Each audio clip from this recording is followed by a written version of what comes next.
அனைவருக்கும் வணக்கம்.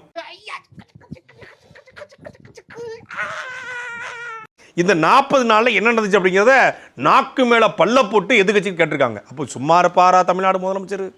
சும்மாவே ஆடுவாரு. சலங்கையை கட்டி விட்டா பயங்கரமா ஆடுவார்ல.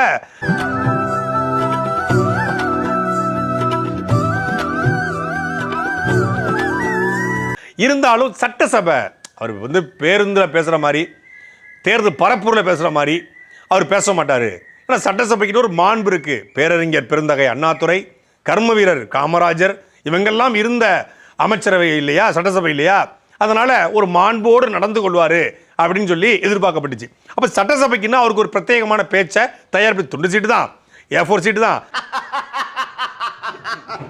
இருந்தாலும் அது பிரத்யேகமா இருக்க போது.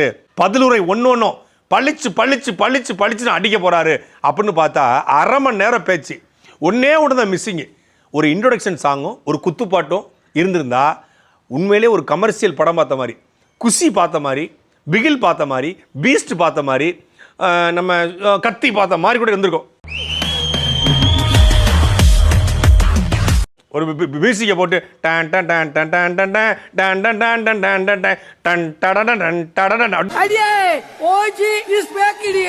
அனிருத்தை கூட்டி போயிட வேண்டிய உள்ள.